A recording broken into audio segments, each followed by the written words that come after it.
Africa is the future of sustainable investment in the world. It is home to the fastest growing populations and economies. There is no place that represents this combination of opportunity and need like Uganda, the Pearl of Africa. Uganda has had a consistent increase in foreign direct investments from $807 million in 2019 to $1.14 billion in 2021. Investors come and stay because Uganda is a stable, open economy and ranked as a top destination for access to the regional markets in East and Central Africa. You have a very stable, very secure country. The economy is growing year by year. The government is stable. The leadership here is phenomenal. There's a clear direction of where this country wants to go. From compared to other countries, I would say they're very forward-looking in terms of regulations like the climate or Article 6 with carbon credits, etc., something that we're very involved in. So that proactive mindset and Uganda really using that mindset to establish the regulations to attract investors has been very helpful. With Uganda, when the investors come here, it's very clear in terms of what the law is, what I'm supposed to do, what do I need to follow, what's my tax budget, what's my regime. And then apart from that, they provide incentives. Uganda is the source of the Nile. It is rich in natural resources, some of the most arable land in Africa, minerals and oil. It also has a highly educated and trainable workforce. This makes it attractive for investments in agriculture, mining and the energy sector, as well as future technologies that can address climate change on a larger scale. Nexus Green has almost 100 staff. Of those 100 staff, 98 are Ugandan. There is, local quality talent here. Thanks to the different training institutions that have been spun across the country, about 80% of our engineers, staffs that have been trained within the country, trained at local universities, and they're doing amazing work. One of our biggest advantages is our natural resource base. We have been exporting a lot of raw materials from our country. We need to add value, go up that value chain here. But we want to partner with very committed and responsible private sector that will allow us to go up that value chain, but also knowing that we base on a strong natural resource base. We need to protect the environment, we need to protect our natural resource base. We need to ensure that our ambitions of our young people are met, but also the private sector also needs to make profit, but in a responsible way. With growing infrastructure investments in clean energies, including hydroelectric power, as well as good port infrastructure, aviation and rail network connecting to its neighbors, Uganda is the heart of trade in East Africa, linking Kenya, Tanzania, Rwanda, Burundi, DRC, Central African Republic, and South Sudan. People see it as landlocked. I see it as land-linked. So it was a very good country to be able to access the other markets, the neighboring countries that Uganda is attached to. So we're investing over $15 million just on that irrigation plant. We use UIA to be able to look at what incentives does Uganda offer as an investor, and the incentives outweighed a lot of the other countries, hence why we chose Uganda. Uganda has a young and ambitious generation that represents the future of the workforce and the future of work, contributing passion, innovation and effort to support and sustain investments. We have the youngest and fastest growing population in the region. So we have a very, very ambitious population. The Uganda government has committed to making Uganda the preferred investment destination in Africa, if not the world. Support for investments include the provision of free land, serviced industrial parks with a low cost of industrial water and electricity, improved communications network, and regulatory support. This is one of the most investor-friendly destinations in Africa. One very big advantage here is that Uganda has an overgeneration of electricity, meaning that we can really put electric mobility here towards the grid and make this sustainable. Not like in other African countries where there is not enough electricity in the grid. Everything is essentially made in Uganda. The raw materials that we use are natural resources like black and yellow clay and sawdust. So we really focus on the circular economy as well. But what we do is we use all of the local raw materials here in Uganda. And then from the plastic receptacles perspective, we bought in injection molds and machine from abroad to bring into Uganda. So basically everything here besides the water tap is sourced and made here in Uganda. Uganda won the 2023 award for the best investment destination in East Africa at the annual Investment Meeting Awards in Abu Dhabi. Uganda is among the top 10 countries in industrialization according to the Africa Development Bank.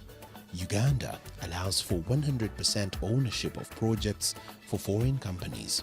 Uganda is the fastest growing economy in the East African community with a GDP of over $40.43 billion according to the World Bank. The GDP forecast for 2023 is expected to grow by over 6%.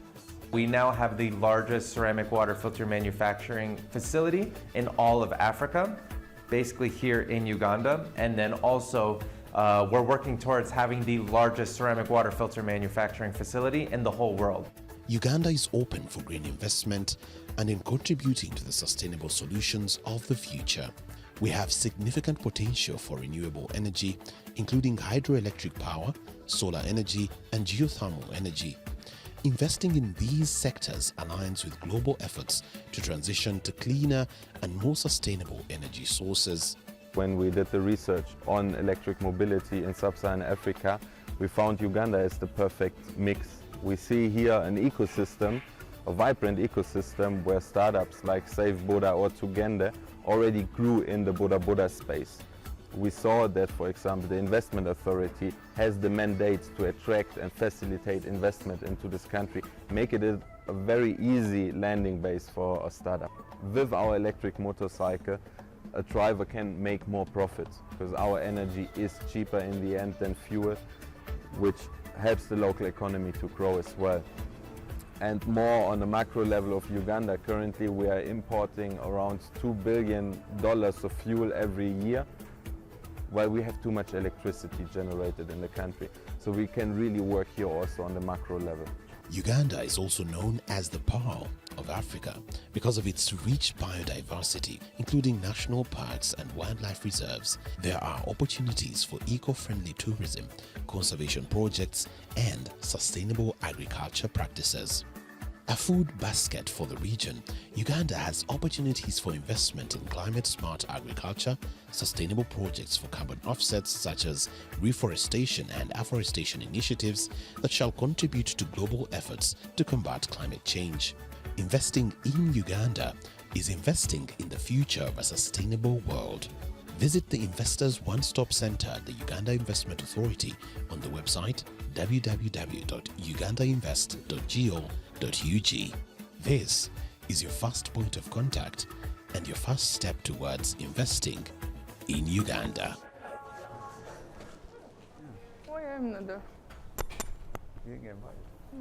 Okay. Hi, good afternoon, ladies and gentlemen.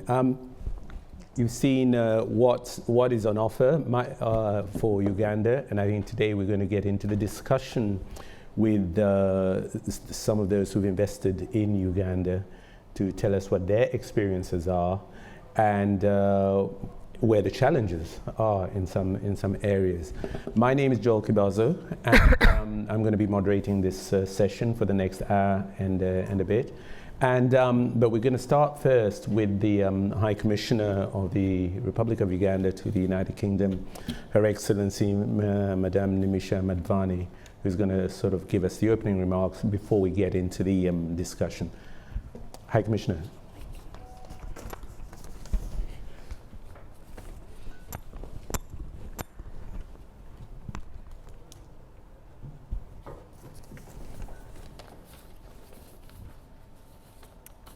Thank you, Joe.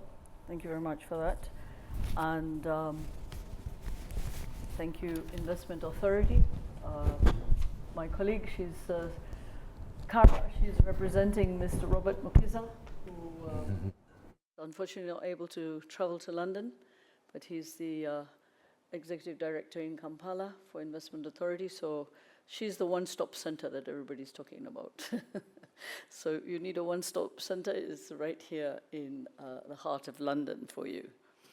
And of course, our friends that are here invested in Uganda, Mr. Ricky Verma next to her on Nexus Green, Ms. Annette Garoza with 1 MTN. Nexus Green does agriculture, solar powered irrigation with funds from the United Kingdom. 1 MTN is doing carbon credit by growing bamboo in Uganda. She's from Latvia. Ricky is from UK. And Mr. Oli here next to us, I'm not quite sure what he does, but he will tell us if we continue, because I only just met him.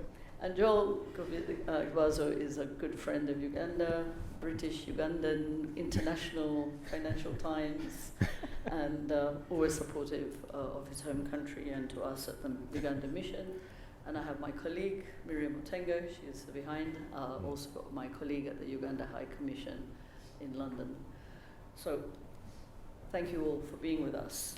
So on behalf of the government of Uganda, I thank the organizers of AFSIC for this extremely important event on investing in Africa and on this side event on Uganda. The summit, very timely as Africa is not the future, but it is now and has been. Opportunities are vast, challenging, and everyone will make money together, which is what business is all about. High risk, high turnover. Uganda has recently been recognized as the best investment destination in Africa. Though we won the award, I was given a speech from Kampala just now, so it's a bit difficult. I'm going to try to incorporate everything together, so forgive me. Investment destination in Africa. And as you heard, we got the award for the greatest investment catalyst in the world at the Go Global Awards in Rhode Island, United States.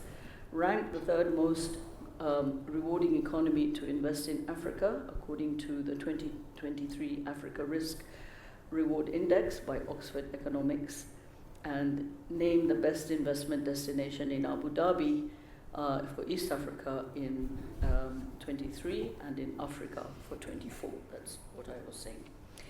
So hopefully you will all come and visit us and see the opportunities. We have also been chosen as the best investment destination in Africa and selected to host the African Humanitarian Agency. Its economy has fully recovered with a GDP growth of 6.7% in the last quarter, and an annual growth of 6%. Export earnings have increased to $7.5 billion and FDI inflows at $3.01 billion. Uganda aims to become a $5 billion economy by 2040 through commercial agriculture, tourism, mineral-based industrialization, science, technology, and innovation. The country offers a 14% average return on investment, and we invite global investment in various sectors. Uganda's trade with the United Kingdom has now surpassed $100 million, with UK being the second largest FDI source after the Netherlands. In connection with direct investment into Uganda, I would like to highlight the commitment of UKEF, UK Export Finance, Standard Chartered Bank, and Citigroup. I know Nexus Green is a beneficiary of some UKEF funds, so you can all ask questions on that for the solar power projects. And together, they have been responsible for over $6 billion of investment into the country. And we hope that other investors will take confidence from their positive experience in doing business with Uganda. As recently as July this year, Standard Chartered Bank CEO met with His Excellency President Museveni, who is the visionary leader of our country, and bringing in investment to further progress investment in the order of $4 billion, which would include the standard gauge railway, so there's opportunities in the railway, the electricity private company Umeme buyout, and this in addition in the projects valued at $1.3 billion that Standard Chartered are already involved with in Uganda. I don't know if any of you have heard of Richard Banks, but he summarized this as saying, if the natural assets of the continent were poured into a small bowl, the vessel would be Uganda. So I think you should all come and see, the nicest packages come in nicest things come in small packages, so Uganda is one of them. And in helping with FDI flows into our country, we request the United Kingdom, you provide a market for our Uganda's export products, value-added exports, especially in coffee, in vanilla, in sugar, in tea, in our alcohol production of gin. Uganda Waraji is one of the most popular drinks in the world. Once you've tasted once, I assure you, I don't want to name the other names, but that's the best. And then there's another one called Kakira gin. So, and coffee, vodka, all made locally, totally local products. So we'd like UK to consider establishing a bilateral, duty-free, quota-free trade treaty between Uganda and the United Kingdom, similar to that of what you had with the EU of everything but arms. The market access is Uganda offers the domestic market of 47 million people, regional access to 300 million consumers in the East African community, access to 600 million people in the COMESA, that's the Community of Eastern and Southern Africa Treaty, and that tariff-free access to markets in the EU and China and the United States through trade agreements, and India, and I think soon we're doing one with Vietnam. So you can see the opportunities there. And we've also signed the Africa Continental Free Trade Agreement, so you'll be able to move your products duty-free, quota-free, across the continent. So and then we're establishing Uganda Airlines, so you'll be able to travel to other parts of the continent in Africa without having to go from Algeria to Paris or to Doha and then come down to other parts of Africa. So you'll be able to crisscross the country directly. And 100% foreign ownership of projects are allowed, but I assure you, if you have a local partner, you'll enjoy it a lot more. And local partners now are all international partners, so they will come from all over the world, so you'll really not regret it. Of course, we're competing here with all the other countries that are making their presentations, but whilst we're making very significant progress, we have amazing, what you heard, amazing youth population, extremely talented, and opportunities to do IT development and centers is very, very large and available. I am confident that with the resilience and ingenuity and determination of the leadership and the Uganda people, we will continue to overcome any obstacles that stand in our way. You have to remember that Uganda had many years of turmoil under rather unstable political rule, and we have come back from that time, and Uganda is a very stable and friendly environment. Our dreams for Uganda are big, our potential is even greater. We must harness our natural resources responsibly, invest in our young people, invest in tourism, commercialization of our agricultural sector, renewable energy, formation technology, and commit ourselves to a sustainable development that benefits all Ugandans. And for natural resources, Uganda is rich in natural resources, ranked the second most diverse country in Africa in 2020, offers potential for green investment and carbon offset, which is why Annette is here. And these factors combine to make Uganda an attractive destination for foreign investment across all sectors. And then our tourism, of course, our ancestors, the gorillas, are there in Uganda on the border, and you're welcome to come and see them. And they will give you a nice welcome as long as you are able to climb up through the rainforests and then come back down again. And then if you're only coming as a tourist, I think you may consider investing in Uganda if that's not what you had gone for in the first place. And if you've gone for investment first, you must go to see all our tourist sites. They're absolutely beautiful and natural, and you will love it. You know, imagine 28 degrees all year around. You don't have to wear coats like we have to do in other parts of the world here. You don't have to worry about snow falling. My friend here who comes from Latvia, has got 20 feet of snow every winter. We don't have that. So we really look forward to welcoming you to Uganda. We issue visas within 2 days when you apply online correctly. unlike other countries that issue the mark for a rather long time.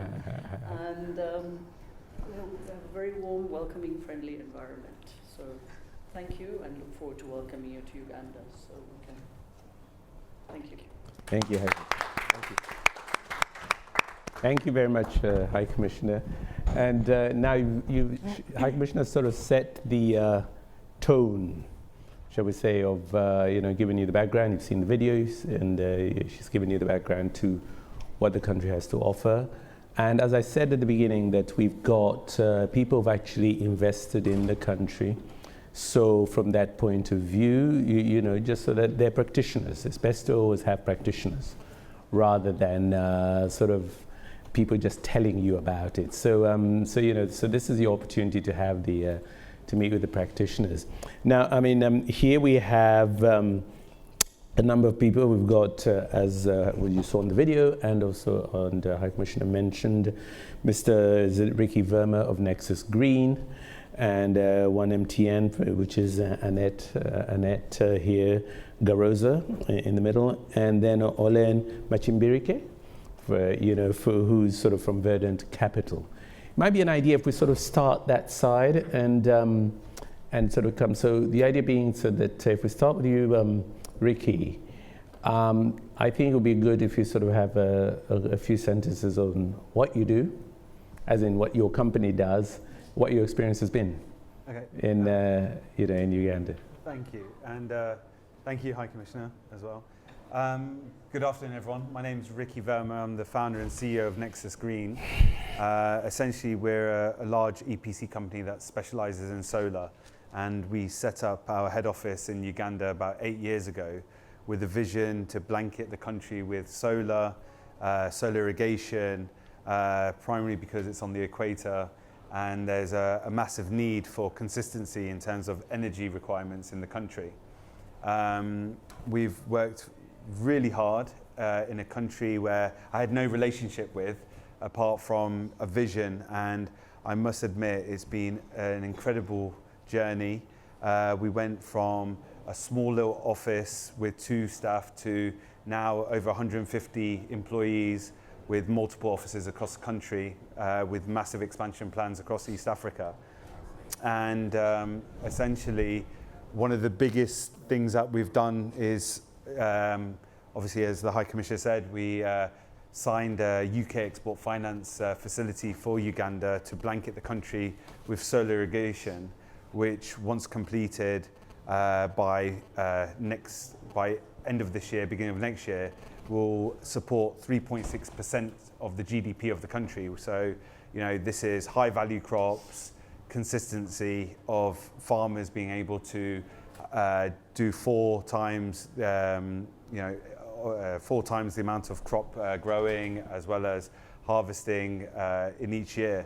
I'll give you an example quickly. There's a farmer called Gladys who is only making $15,000 a year doing conventional farming, but with the Nexus Green irrigation system, she now makes herself about $150,000 a year. So it's an incredible size in terms of what solar and what irrigation can do.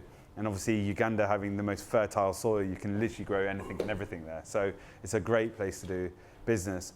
On top of that, from the government side, we do private sector. So we do a lot of commercial industry. So one of the biggest challenges in Uganda is consistency with electricity. So there's a lot of blackouts during the day, and obviously industries rely heavily on power. So we found a huge gap in the market to supply solar systems for these big commercial manufacturing plants in Uganda. One of the key industrial parks being Namave, which UIA also got UK export finance to finance that whole industrial park. So, massive scope, but yeah, it was a real pleasure being here. Thanks. Thank you, Ricky. And now, Annette, tell us what do you do in Uganda, and what's been your experience so far? Yeah, thank you so much for having me. Also, thank you, High Commissioner, for the great overview about the country and opportunities. I'm one of the co-founders of 1MTN, and we are high-quality carbon project developer in Africa. Our tool is bamboo. First of all, bamboo is native to East Africa, but it's not commercialized yet. So we are looking at the degraded land and how to restore the land by having the thought of 3P model, people, planet, profit. And we really believe that carbon capture projects should be sustainable, and what sustainably means that each of the P's should benefit. People, communities should benefit. We should create a plus for the environment, and of course the profit part is the one of the interesting parts that we are having an opportunity at the moment in Uganda. We have established successfully 400 hectares of bamboo plantation. It's currently the biggest bamboo plantation in whole East Africa. We have different biodiversity models, so this is where the high quality comes into the carbon markets. What extra benefits we can create apart from the carbon sequestration, because in the end of the day, it's not only about carbon, it's actually about social economic growth. So we are trying to prove our pilot regarding the intercropping. In between the bamboos, we can successfully grow food. At the moment, we did a fantastic pilot with maize, with sunflowers, with beans. And in the end of the day, we found out from our research that bamboo was growing even better with the intercropping, because there were so many nutrients coming into the soil. And we are taking soil as the baseline for our biodiversity activity, measuring it. So I would say of course, the opportunity is huge. 80% of the country has arable land. I'm coming from Latvia. 80% of our country is forest cover. So I see a huge opportunity if the land sector is used smart. And from the carbon markets perspective, I think that Uganda is a great opportunity.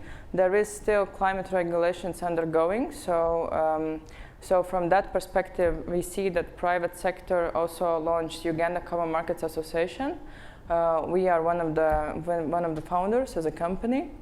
And after engagements and organizing East Africa Carbon Markets Forum this year on May, we saw that there's a lot of interest globally to actually invest into the carbon markets in Uganda. So I really encourage everybody to look at the opportunities to different projects and come to visit us. We would love to showcase what we are doing.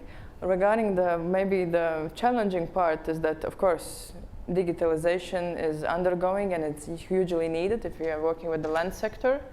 So that's one of the upcoming, I hope, things that we can all work together. But I'm really excited being in Uganda. Thank you. Okay, thank you. I think I sort of missed actually mentioning that at the end, sort of at the end of the line, sitting on the platform, is Kara Kumhangi from UIA, Uganda Investment Authority, who are the ones who are sort of making the film. So, so I think she sat down later than the others. So my apologies for having sort of missed out introducing her. But before we get into the questions, then there's Mr. Olen Machimbirike. Yeah. You see, now you are in a different sector compared to the first two. Yeah. Tell us, what is it that you've been doing in Uganda? So thank you very much. So I'm Olen Machimbirike. I'm Senior Vice President at Vedant. We headquartered in Johannesburg, South Africa. I'm based in Zimbabwe. And Vedant Capital is a Pan-African investment banking and investment management firm. So we got an advisory team on the other side, and then we have a finance team on the other side. I'm part of the finance team. We have our flagship fund called Vedant Capital Hybrid Fund, which is investing mezzanine capital into microfinance institutions and also payments companies across the Pan-African continent. So we're basically a Pan-African social impact investor. And we're a $36 million fund at the moment. I think our fund is getting to 3 years old now. Our biggest investor is KfW, the German DFI. We're targeting to reach $100 million final close by end of the next year, I think, hopefully. We're hoping to bring in 2 additional DFIs, and that will take us to about $70 or $80 million. So why hybrid? I think our firm is 10, 11 years old now. We have dealt with financial institutions for many years. We have a good track record dealing with financial institutions across the African continent, but the problem we saw is most of the financial institutions, they, from the beginning, they're mainly funded through, senior debt funding. Senior debt funding counts as part of the total liability section, and most of them, they become highly leveraged. They don't think about deleveraging their balance sheet position. So mezzanine instruments, they count as part of the total equity section of the balance sheet. So we put in mezzanine capital into these microfinance institutions so that they can strengthen their capital base, so that they can deleverage their balance sheet position. When they bring down the debt to equity ratio, that allows them to bring in or crowd in additional senior debt funding. So that's one of our key objectives. We want to capitalize these microfinance institutions across the African continent. And secondly, from the social impact point of view, we invest in established microfinance institutions, those doing predominantly SME lending, because I think the SME sector across the African continent and in other countries outside there is actually the backbone of each and every country's economic growth. So we want to create good social impact story. We want to make sure that SMEs receive the financing they need, because they are underserved, they are underbanked. They find it very challenging to get funding from traditional banking services or commercial banks, because commercial banks, they don't want to do small ticket sizes. They don't want to look at very small borrowers. So we're very active in the microfinance space to make sure that we bridge the credit gap that exists in the SME sector.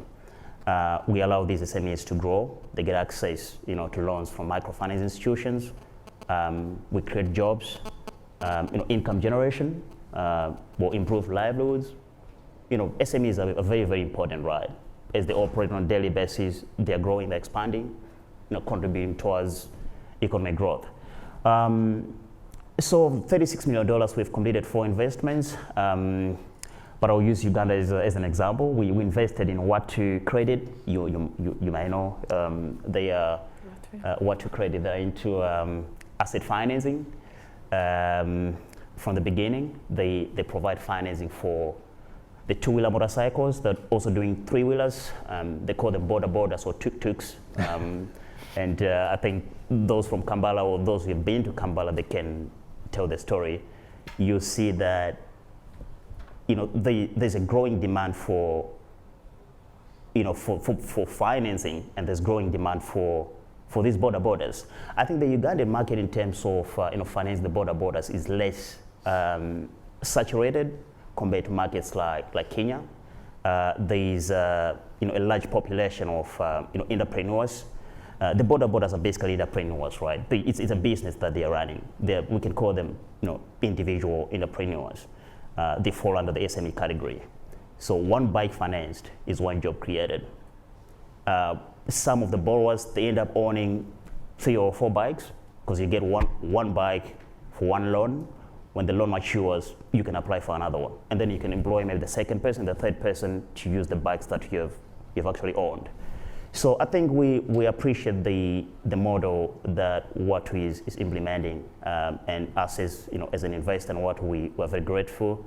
With the social impact story that we're creating, we're creating jobs, one bike, one job.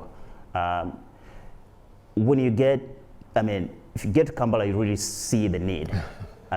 Bikes are everywhere. The capital city is it's like bikes everywhere. I think bikes are the most common used mode of transport, and it's very, very important. It's quick as well. Get transported from one point A to point B, and these loans are basically, the tenor is about 24 months. You get a loan for 24 months. You get a bike. You generate income on a daily basis. You're able to feed your family right back home. You're able to get income. You buy food at home. You pay school fees for your kids, medical expenses, buy clean water, you service your bike. So all those things, they create a great social impact story that we like, as a social impact investor. At the end of the loan tenor, the bike becomes yours. So ownership is also created. apart from the the ICE bikes being the biggest part of the portfolio, what Credit Uganda is also ventured into EV financing. They are financing electric bikes, partnering with electric bike manufacturers like Gogo Electric. We have seen great things happening on the ground, trying to expand the EV financing space. And we are coming in as a social impact investor. I mean, we have a technical assistance facility, $4.5 million set aside for TA to support things like product development. They just added electric bike financing to their portfolio recently, I think about 12 months ago. Yeah, the uptake is very slow. I mean, Africa, we're behind. I mean, on the EV, I mean, there's still a lot of work that needs to be done. The infrastructure has to be very, very well. We need to make sure that we have, our government is supporting the EV space with full commitment, all the resources required. I like what the government of Uganda has done. I mean, there's some exceptions around VAT on manufacturers of EVs to promote local production and an eco-friendly transport system. So we really, really appreciate those government initiatives. And yes, I think that's it in a nutshell. Okay, that's what you do. I wondered, Kara, did you have anything you wanted to add? I mean, from the sort of investment, we've just heard that, okay, the Uganda government has come forward on a number of things, especially taxation. Most of that, of course, ends up at, it starts in many ways at UIA, the Uganda Investment Authority. I just wondered, before we get into a further discussion, if there's anything you wanted to add. Yeah, sure. Thank you so much, Joel. Yeah. So just to add on to what the ambassador said, the Uganda Investment Authority is the facilitator of investment in Uganda. Our role is to promote investment, both foreign direct investment and local investment in Uganda. We're based just around the corner here for the AFSIC, so feel free to pass by and visit our stall. We have a number of projects in the deal book. You'll see about 10 projects. They are both PPPs and private projects, and we're the promoters of those projects. But Uganda is open for investment in various sectors outside those projects. So our priorities are infrastructure development, tourism, manufacturing, ICT and the services sector, mineral value addition, and we also have a big oil and gas project that is happening in Uganda, where we hope to get to first oil by 2026. And there's a lot of petrochemical industry that will be part of that. So you are welcome to take part in those investments as well. In terms of the incentives at the Uganda Investment Authority, we have land for investors. So we give investors that come into Uganda free land, depending on availability, and that is for investors who are adding value into our country. We currently have around 11 industrial parks, and we're also looking for investors to develop land that we have acquired.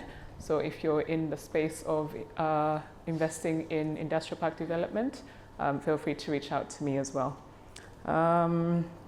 In addition to that, the ambassador mentioned the one-stop center. We have a one-stop center in Uganda. I have carried it with me. It's also at the booth. So feel free to pass by. At the one-stop center, you can get you have the entire government services available. So you can register your business. You can get access to land that is available for investors. You can get access to tax incentives, and also how to acquire permits, secondary licenses, and any immigration inquiries that you might have. So yeah, you're welcome to visit our stall, and I'll also share my contact details before the end of the session. Thank you very much. Thank you very much, Kara. Okay, now you've heard what all the what these guys do here. I'm going to ask sort of each of them, so that we don't want it to look as if it's all been terribly easy. You see, getting into Uganda, because of course, as High Commissioner said, that it's you're competing with other countries. Now it could well be that others have other things that they offer, or and in terms of either incentives or land or whatever. So I want our sort of the people on the platform to share what they think were the challenges and actually how they've sort of overcome them, because then that also makes a distinction in terms of where you want to invest. That yes, we had this. It could be tax, it could be operational. Was it Uganda Investment Authority, for instance, that helped, or was there? So it would be quite good to sort of learn from you. You know, maybe we can start this side on this time. You know, what are the challenges you've found? Yeah. But you have actually maybe, I hope you've overcome them. But you know, and what is it that they tell us about doing business in Uganda? Yeah. So if some challenges to share, I think some that we can manage and some that we cannot manage because we need interference from the government. I think they still need for the government to continue investing in the road infrastructure networks. I think during the rain season, for example, some of the roads, you know, with riders' experience, some of the roads get muddy, and I think things look pretty well in the capital city in Kampala. I've seen that, but I think in some other parts of the country, I think there needs to be some investment. The government committed to develop like the infrastructure and just make sure that the road network is great. I think we've seen some statistics around accidents. You know, the riders get involved in accidents almost every day, and I think some of the measures you know, that our portfolio companies like Water Credit have taken. I'll give an example. They have a riding school where they train, they educate their borrowers so that, you know, they can get licensed through the traffic department, and the cost of the license is added at the back of the loan. So I mean, such kinds of initiatives are very, very important to bring down the accident cases, and we've actually seen the trend. I mean, numbers getting, you know, declining, and that's actually a good achievement. And you know, on top of that, as I mentioned, we have a technical assistance facility. We're looking to support Water Credit around rider safety, where we've engaged an external consultant to develop a rider safety manual.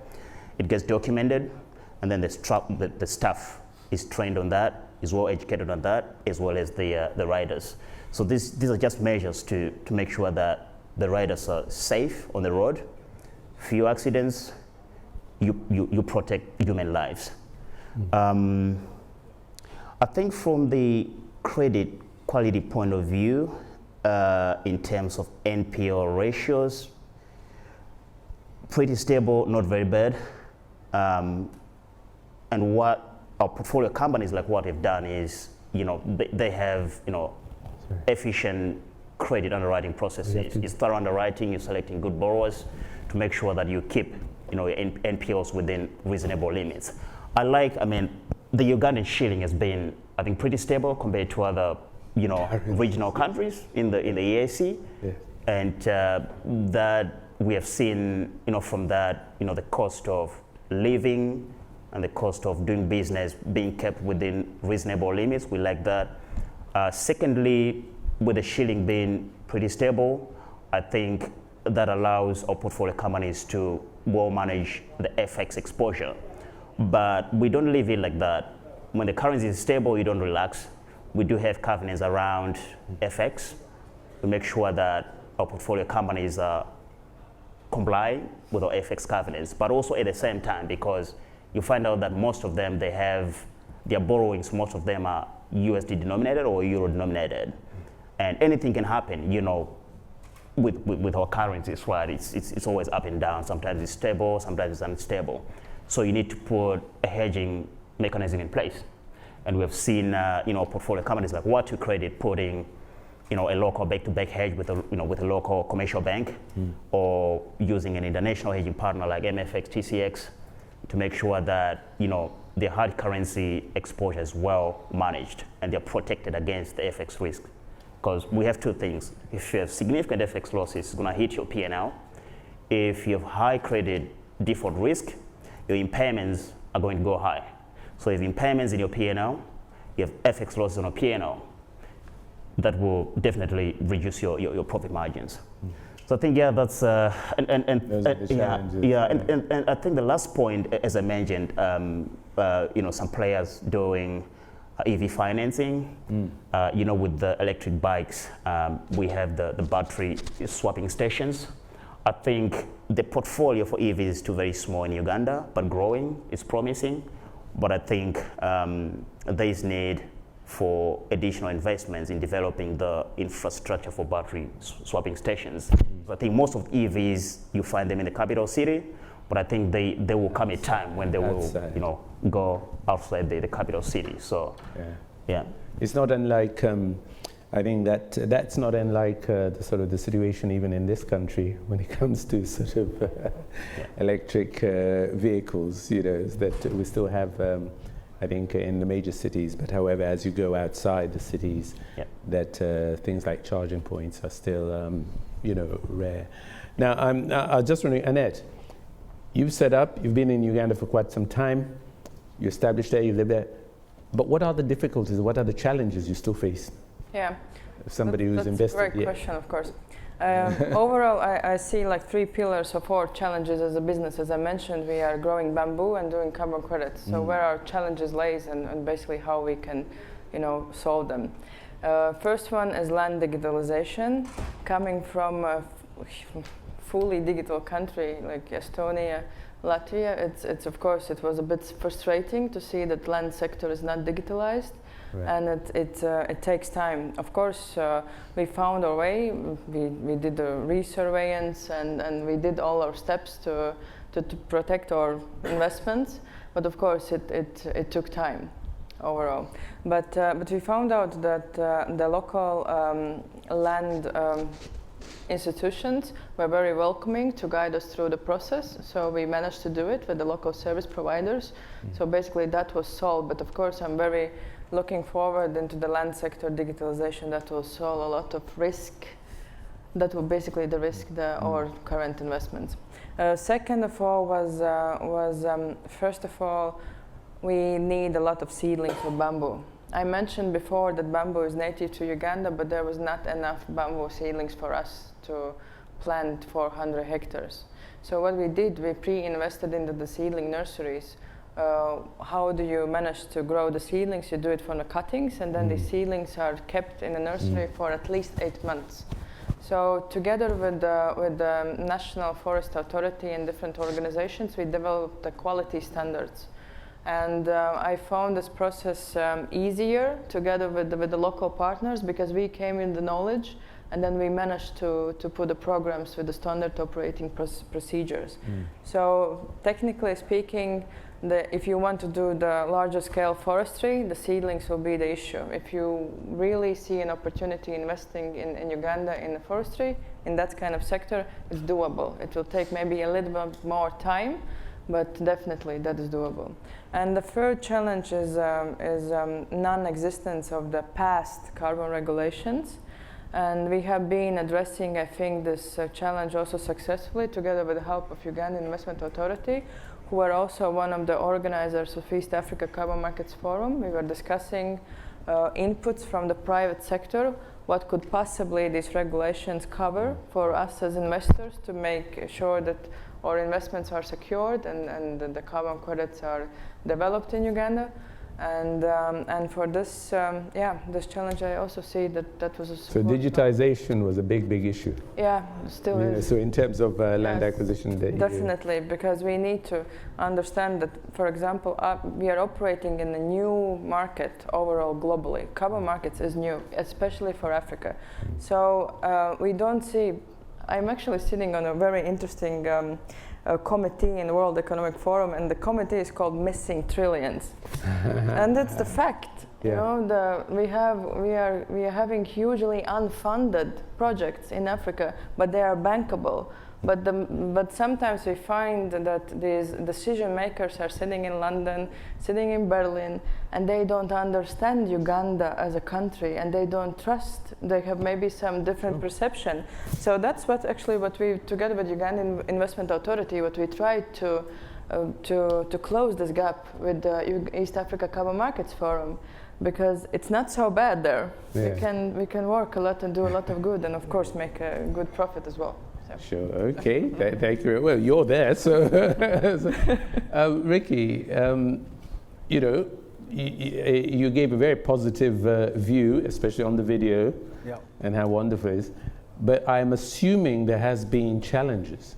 Now, the reason I ask the question on challenges is to sort of that, you know, everybody knows that, you know, you're not going to have everything going 100%. But what are those challenges that you faced in establishing the business? And I think you've been there for what, 8 years? Yeah. See? So in that time, what are those challenges that you faced? And in so doing, how have you and your business sort of overcome? Good question. So again, you know, didn't know anybody in Uganda when I first landed. Okay. And I think that was the biggest challenge of navigating on who to speak to, how things are done. And I think that took a good couple of years because what we were bringing to the country was not really something they've seen before in terms of the technology and the innovation. So, you know, the educational piece had to go concurrently with what we're trying to sell to government, essentially.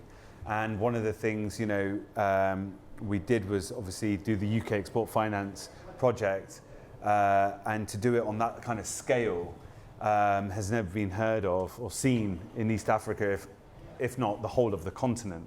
You know, you're trying to deliver over 700 sites of irrigation across the country in 3 years, and the capacity that government has in terms of, you know, personnel as well as, you know, their financial budgets. You know, we're a business, so we're looking at time is money. We're looking at how do we mitigate risks all the time, and government is obviously reliant on budgets. They don't have the resources, so it's how did we work collectively together to make this ecosystem work for us.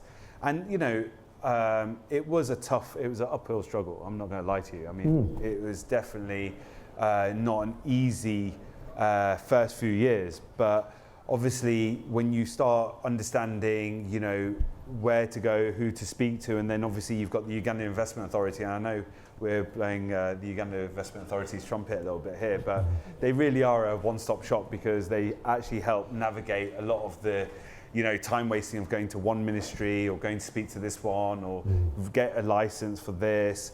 So, you know, after meeting, you know, Robert and Cara and being able to like say, okay, this is what I need, and they basically set up everything for you, it makes life a lot easier. In terms of day-to-day challenges, I think any business has day-to-day challenges. Sure. You know, I think it's a case of how do you know, work at them and improve. But we're kind of like in a very like niche market in the sense of like, you know, there's a massive gap, so we're filling that gap. And for us, we found Uganda have encouraged us to be more active and proactive. So when we need assistance, they're always there, because at the end of the day, what we're doing is, you know, changing a lot of lives, creating a lot of wealth for the country, as well as having the sustainable, you know, green agenda as well for the country, which, as you might know, you know, Kampala, the city, the capital, is in the top 5 most polluted cities in the world. So how do we contribute to reduce that? I like our friend here who's talking about EV. I've just invested a few $1 million in an EV company called Green Hub, which is done a tie-up with TVS, which is a world-renowned brand, and they're going to take an ice boater off the streets and replace it with an EV one. So I'd like to talk about financing, microfinancing. That. Oh, nice. So, this is not the deal room. But I'm an opportunist, so, you know, where I see one. So, you know, but yeah, I mean, it's like any country or any place you do business. Sure. You find challenges, but it's, you know, be proactive. Go to institutions like UIA. They are there. They do that. What they say, they do it. I mean, I WhatsApp Cara all the time if I have a problem, and I kid you not, I mean, I've never seen like a response of like, okay, we'll get this sorted, because they know the impact of what Nexus Green's doing. I mean, we're investing tens of millions of dollars in Uganda. I wouldn't do it if I didn't believe that the country was giving back as well. Sure. You know, so it's a nice partnership. You know. Yeah. Oh wow. I mean, I'm sure Cara won't mind all those positive plugs you've been giving to the Uganda Investment Authority. High Commissioner, I think, wants to say something. I'd just like to add a point on what Ricky is saying. I don't know if you can hear me. Basically, I think he said that yes, he's had difficulties in government, but I think he's had difficulties on the British side. So I don't want all the blame to be put onto my government. So I think what's important is that where we look for a project to succeed, the lender should also help expedite the lending process to understand, so that no, I mean that's jokes apart, the first comment, that really, because if you keep delaying, cost goes up. And the further the delay, the further the cost. The fact is that you've already agreed that yes, this is a bankable project, and we've started and released some funds. So I think it's very important to move it and then show a success partnership between the lender, and in this case it's UKEF, and the borrower and the country, and then you attract more investment into the country.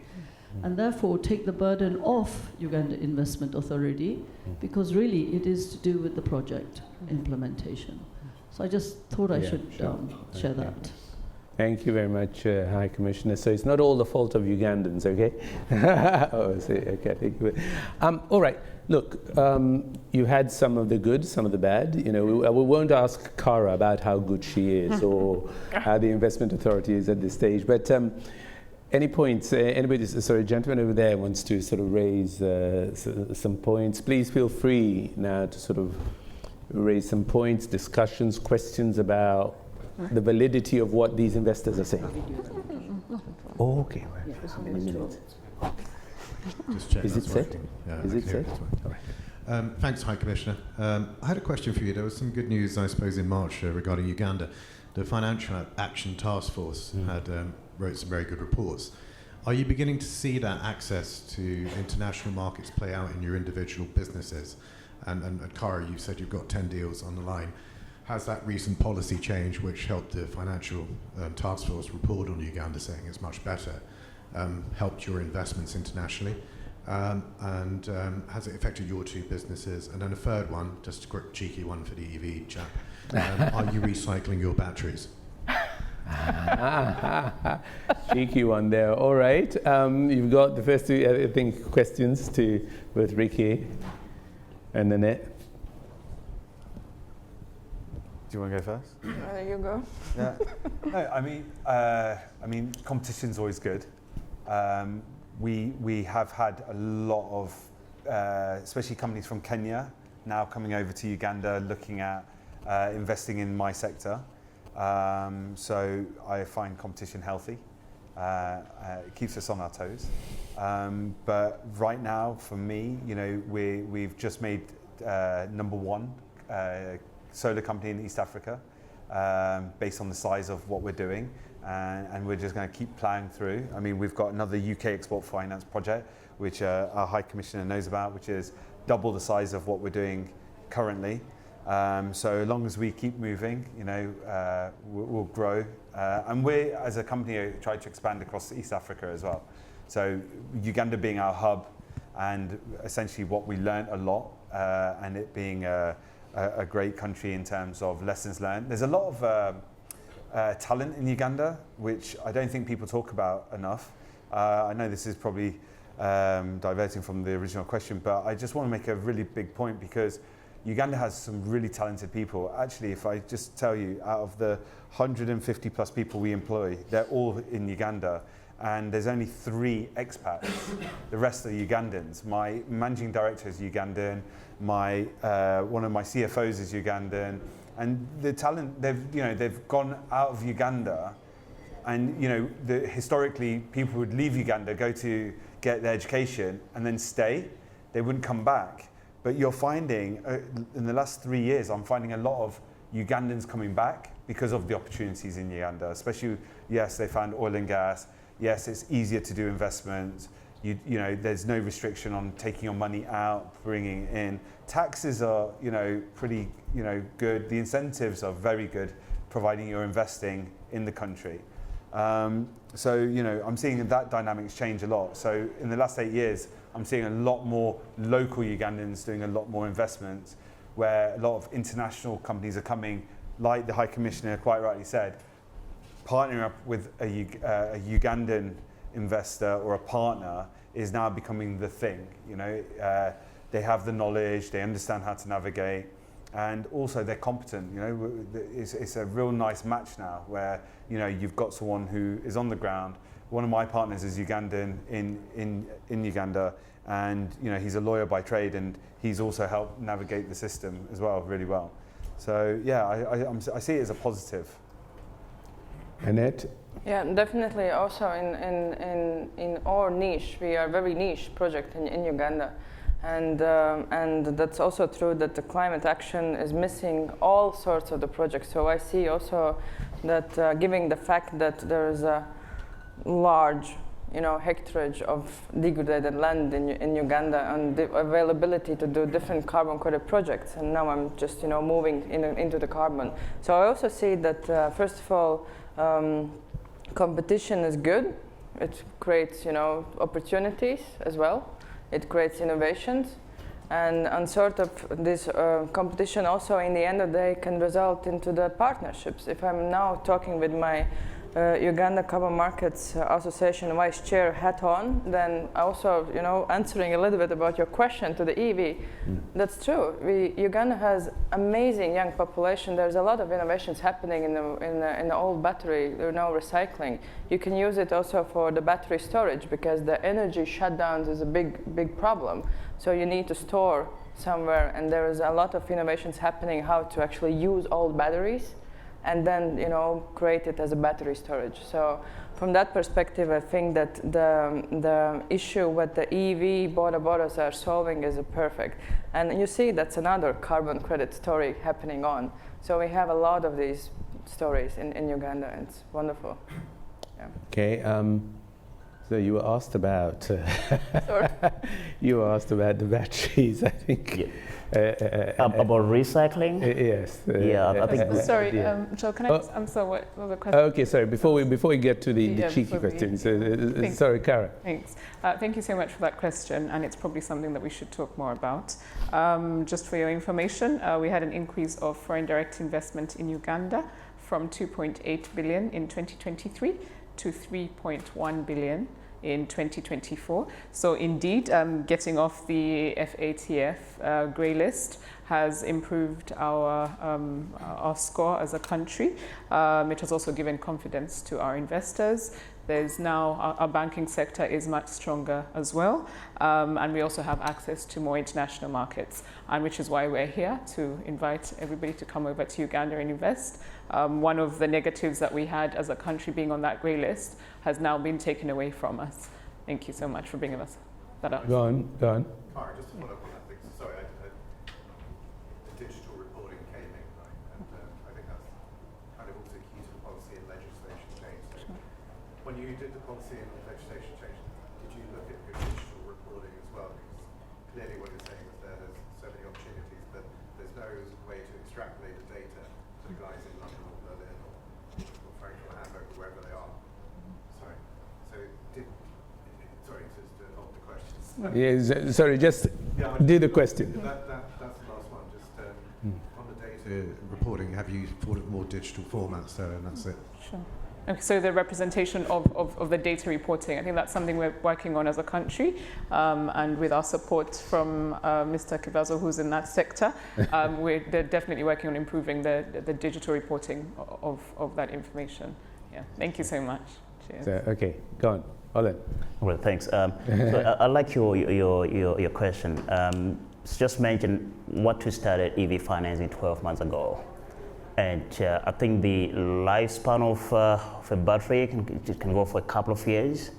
And yeah, it's actually a point that I'll need to check, because we have a short track record on EV financing. We're in partnership with GoGo Electric, and yeah, we'll need to reconfirm that point actually. Yeah. Okay. Any other points? Anybody wants to? Sorry, gentleman here. Yes, I was just going to echo, I think, what Ricky said, is we're a small financial technology company that's landed in Uganda 2 years ago. Okay. About digital financial inclusion. Oh, right, okay. And had I met Cara as a friend 2 years ago, I think my journey might have been easier. It's never too late. It's never too late. So we're now there, we're in the country, we're exploring it, we're understanding it, and I think the really important thing is I'll do like it towards the end. Because if I'd come here, then we would have been further ahead, and I think it's that partnership and that collaboration. I mean, I'm excited to talk to all of you, but it's so we're on our journey. We're interesting, but at my chance meeting with Cara this morning, I already know, I think, the next pathway to success. So thank you all for putting this on. So it's interesting what you say, because then that seems to validate institutions like the having the investment authority, which can look like government quangos, you know, that are just put there for show. But it seems as if but you're saying that for a business like yours, you're saying maybe you might have gone a little faster in establishing. Desktop research from London. Right. Speak to the locals. Okay, rather than sort of there you are. You see, so another fan. You see, so okay, yeah, no, that's very good. Okay, sorry, gentleman here. Yeah, thank you very much. Can we have the mic on, please? Gentleman wants to, yeah, please. Yeah, thank you very much. My name is Bassam Sowa. I am from AFSIC, which is the multilateral credit and political risk insurance arm of the Islamic Development Bank Group. Okay. So Uganda is a partner for AFSIC, is a member of AFSIC, of our institution. And basically we have, our mandate is to provide investment guarantees and investment insurance and to support investment inflow to member countries through this kind of services. So, Madam the Commissioner, you mentioned already about some of the institutions, financial institutions who supported the country. Actually, we supported some of them in the back. I mean, we were providing credit insurance and investment insurance, but we're not asking you to thank us because it's our mandate. It's all right to ask the High Commissioner to thank you as well. And actually, we should do more.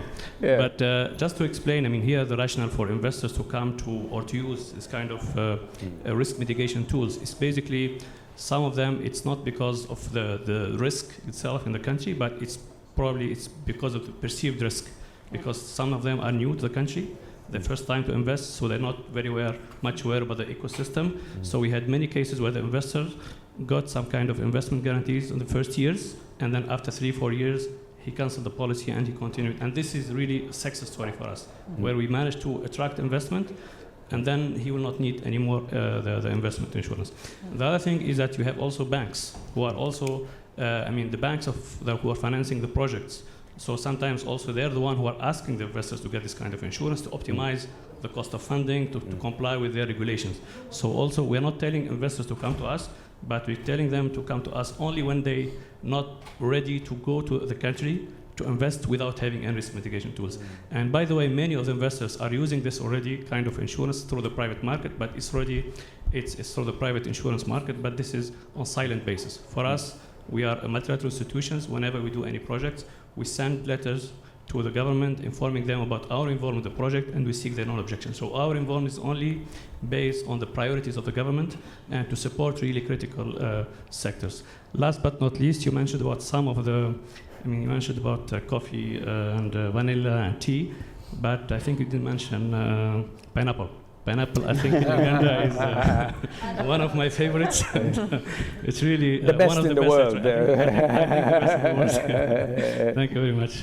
Okay, thank you very much. I mean, this aspect that you talked about, perceived risk, between actual and perceived risk, seems to be something that actually is not only Uganda, but I hear it right across the continent, and so therefore it makes financing very much more expensive because of that perceived risk. And I'm not so sure what we're going to do. There are those who are talking about whether we should have ratings agencies that are indigenous to the continent, Whether that will be an answer, I don't know. But I'm just saying that I think that is something that comes right across many people.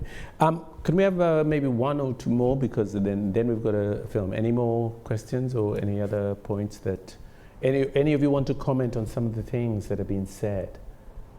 You know, no? All right, then we've got a film that I think High Commissioner. Kara talked about an industrial park. Do you want to give her? An industrial park in northern Uganda, which is looking for investors. So the reason why I thought you should just at least have a glance, it will give you some ideas on what industrial park is and what we're looking for. Thank you. So it's not long, not boring, but it's quite interesting. For sure. Can we play it now? Oh, okay, sure, thanks.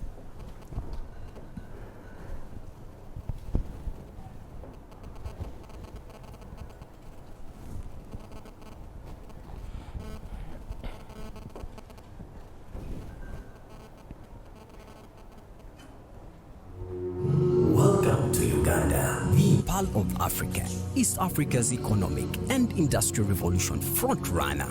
With an electricity power capacity of 3,500 megawatts, equatorial weather all year round to support agriculture, a young skilled population, a road network connecting to DRC Congo, Southern Sudan, Rwanda, Tanzania, and Kenya have made Uganda the region's most favorable investment destination, with Kapeka being at the forefront of this industrial revolution. Welcome to Kapeka, home of revolution and vision.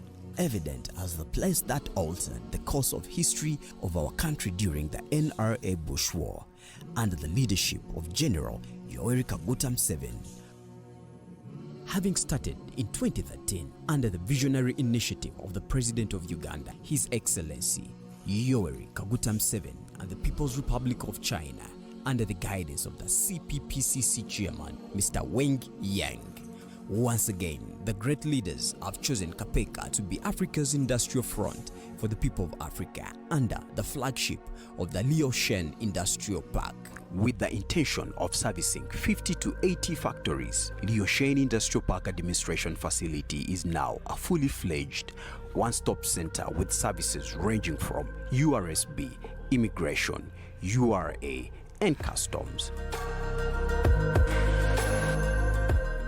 The industrial park is built on 5.2 square kilometers with an estimated investment of $600 million. The government of Uganda has ensured that a direct electricity power station is dedicated to the park to ensure 100% efficiency. The Leo Shen Industrial Park has 16 operational facilities that are Whole and Move Food Technologies, producing fruit candy for export. Gaga Foods, producing crispy snacks made from local produce. Dragon and Phoenix Electronics, producing home electronic appliances.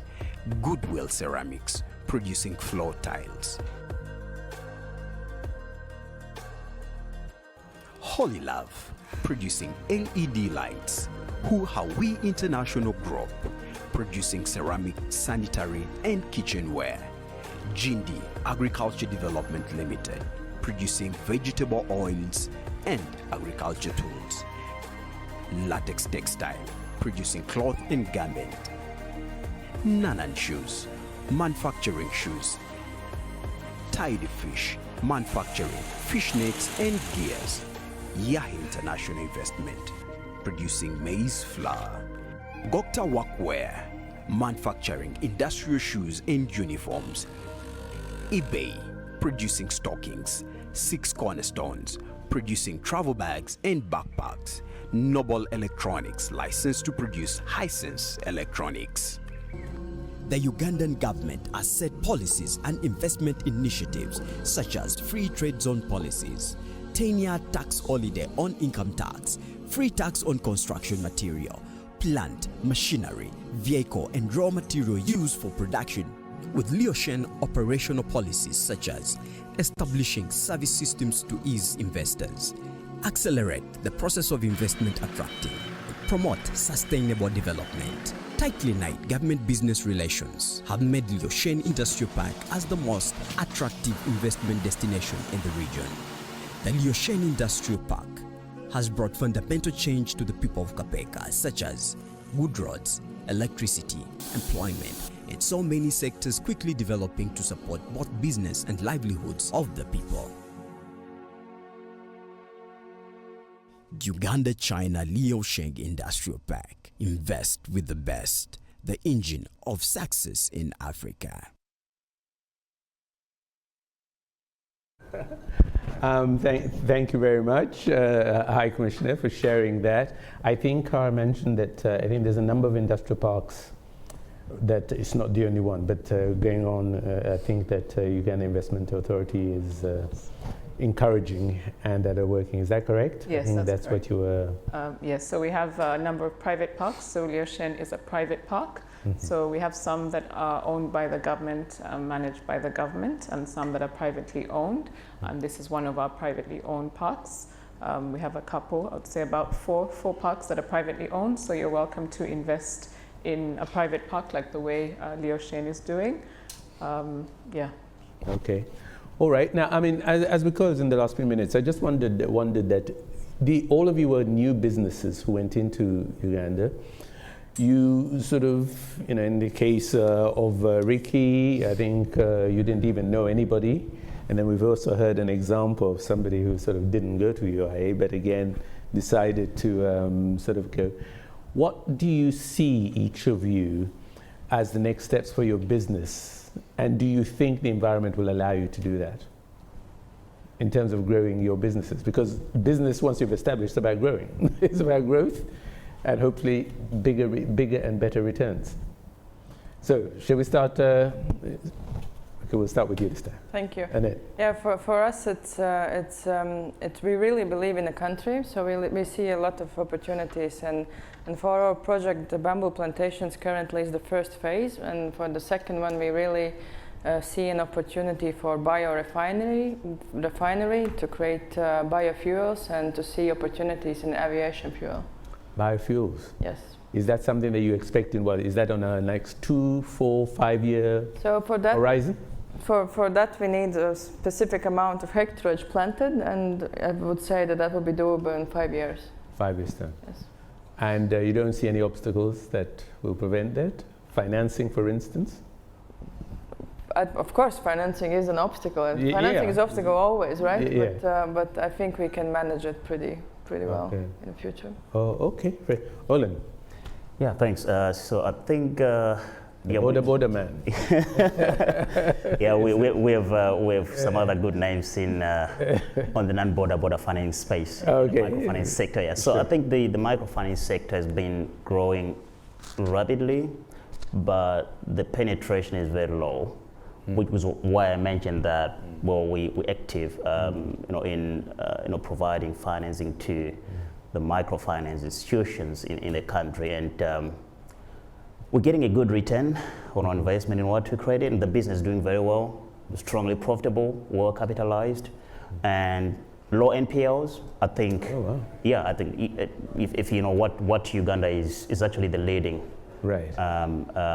asset financing provider in Uganda and in Kenya as well. Okay. And then followed by other peers like Mogo Finance. But yeah, I think things are looking well for us from the investment perspective and I think macroeconomic perspective as well.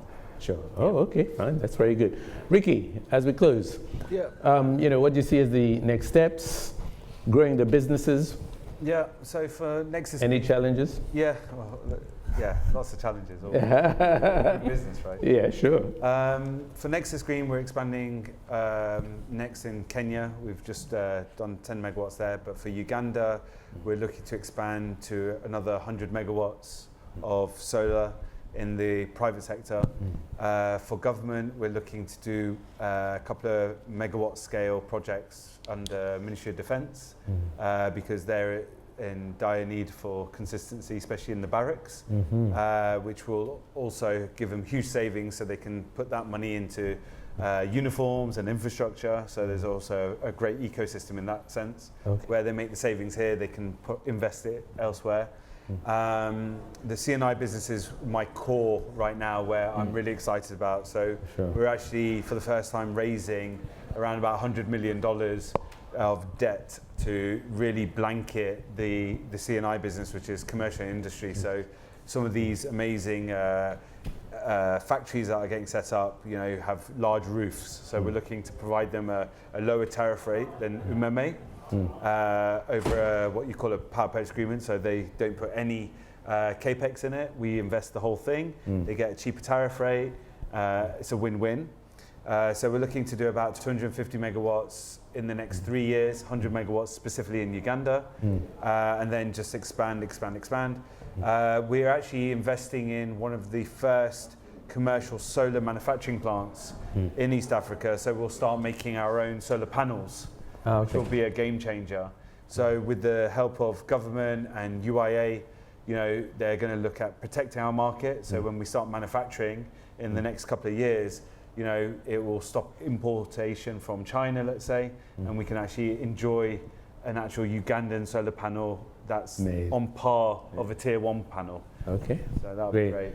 Great stuff. Thank you very much. I'll give the last word to Kara, the lady who's been, lauded today, with the Uganda Investment Authority. Thank you, guys.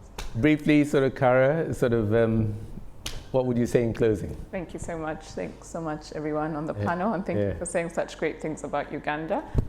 We hope that you've been encouraged to come along. One thing I did not mention is one of our roles at Uganda Investment Authority is to advocate for our investors. So we do policy advocacy. We have a pool of investors in different sectors.